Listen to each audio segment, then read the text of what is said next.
아브라함 링컨은 미국의 16대 대통령으로 미국 역사에서 가장 중요한 인물 중 한 명으로 평가받습니다. 그는 미국의 남북전쟁 동안 국가를 이끌었고 노예제를 폐지하며 미국의 민주주의를 강화한 인물로 유명합니다.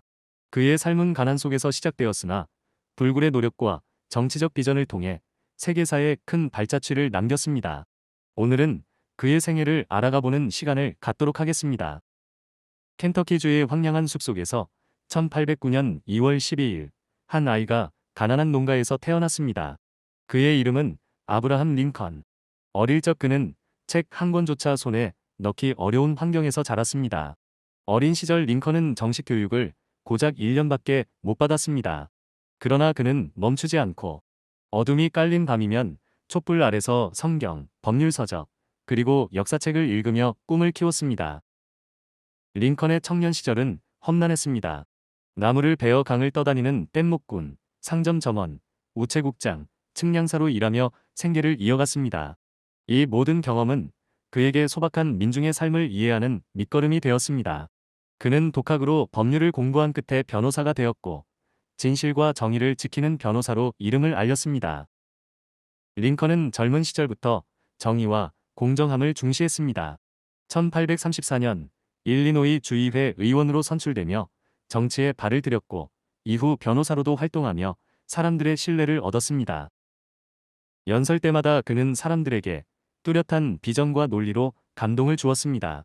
특히 평등과 자유에 대한 그의 신념은 그를 돋보이게 했습니다.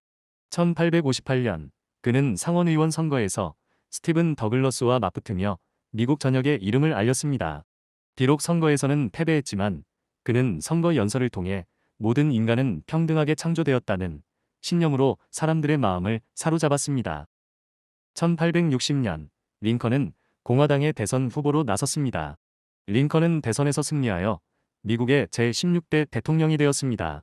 그러나 그의 승리는 노예제 폐지에 극도로 반대하던 미국 남부주들의 분노를 불러일으켰고 결국 남북전쟁의 서막이 올랐습니다.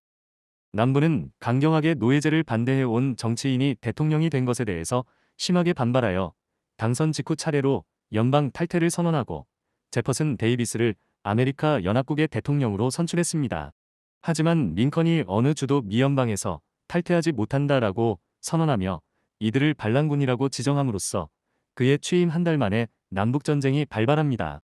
미국 북부는 산업화가 진행된 상업 중심지였으며 자유노동을 기반으로 발전했고 미국 남부는 농업 중심 경제, 대규모 플랜테이션에서 노예들의 노동에 의존했습니다. 서로 다른 남북의 경제 환경에 대해 평등과 민주주의 그리고 이어져 오던 노예 제도와의 충돌으로 인한 남북전쟁의 발발이었습니다. 남북전쟁은 사우스캐롤라이나에 있는 포트 섬터에서 남부 연합군이 북부 연방군을 공격하면서 공식적으로 시작되었습니다. 링컨은 분열된 나라를 하나로 통합하기 위해 혼신의 힘을 다했습니다. 그는 전쟁 중에도 결코 자신이 믿는 가치를 잃지 않았습니다. 1863년 링컨은 역사적인 노예 해방 선언을 발표하며 노예제를 종식시키는 첫걸음을 내디뎠습니다. 링컨의 노예 해방 선언은 남부의 노예들을 해방시키며 미국을 자유와 평등의 나라로 이끌 중요한 계기가 되었습니다. 그의 결정은 많은 반발을 불러일으켰지만 링컨은 흔들리지 않았습니다. 전쟁 중 링컨은 게티스버그 전투 후 게티스버그 연설을 통해 미국 국민에게 희망과 결속의 메시지를 전했습니다. 국민에 의한, 국민을 위한 정부는 이 땅에서 결코 사라지지 않을 것입니다. 라는 그의 목소리는 전쟁터의 피비린내를 넘어 미래 세대에게 울려 퍼졌습니다. 1865년 남북전쟁은 연방의 승리로 끝났습니다. 미국 남북전쟁은 노예제와 주권 문제를 둘러싼 갈등으로 촉발되었으며 북부의 승리로 노예제가 폐지되고 연방정부의 권위가 확립되었습니다. 이는 미국 사회의 평등과 민주주의 발전의 토대를 마련한 중요한 사건이었습니다. 그러나 링컨은 승리의 기쁨을 오래 누리지 못했습니다. 전쟁 후 미국을 통합하는 재건 정책을 추진하던 도중 아브라함 링컨의 암살 사건이 발생하게 됩니다. 아브라함 링컨의 암살은 남북전쟁과 그 여파에 깊이 뿌리를 두고 있습니다. 그의 암살자는 남부 지지자인 존 윌크스 부스로 링컨의 정책과 전쟁에서 북부의 승리에 대한 분노가 주요 동기였습니다. 부스와 같은 남부 지지자들은 링컨을 남부의 전통과 경제를 파괴한 인물로 간주했습니다. 존 윌크스 부스는 남부 동맹을 열렬히 지지하던 연극 배우로 링컨을 남부의 적으로 보았습니다.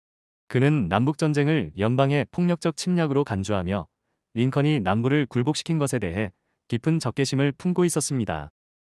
1864년 링컨이 재선에 성공한 후 남부는 더 이상 독립을 이룰 가능성이 없다고 판단했고 부스는 링컨의 암살을 통해 남부를 위한 복수를 하고 연방정부를 혼란에 빠뜨리려 계획했습니다. 부스는 1865년 4월 14일 워싱턴 DC의 포드 극장에서 링컨을 암살했습니다. 당시 링컨은 아내와 함께 연극을 관람 중이었습니다. 그의 죽음은 미국 전역을 슬픔에 빠뜨렸습니다. 오늘날 아브라함 링컨은 미국 역사에서 가장 위대한 대통령 중 한 명으로 평가받습니다. 그는 노예제를 폐지하고 민주주의의 가치를 수호한 인물로 세계에 영감을 주고 있습니다. 아브라함 링컨. 그의 이름은 자유와 평등을 향한 인간의 투쟁을 상징합니다. 그의 삶은 단순한 이야기가 아닙니다. 그것은 가난에서 성공으로, 분열에서 단결로, 억압에서 자유로 나아가는 여정이었습니다. 아브라함 링컨은 우리 모두가 기억해야 할 지도자입니다. 자유, 평등, 민주주의. 이 세 가지 가치는 링컨이 남긴 위대한 유산이었습니다. 황야의 한 소년에서 미국 역사상 가장 존경받는 대통령이 되기까지 그의 삶은 결코 포기하지 않는 용기와 정의의 상징으로 남아 있습니다.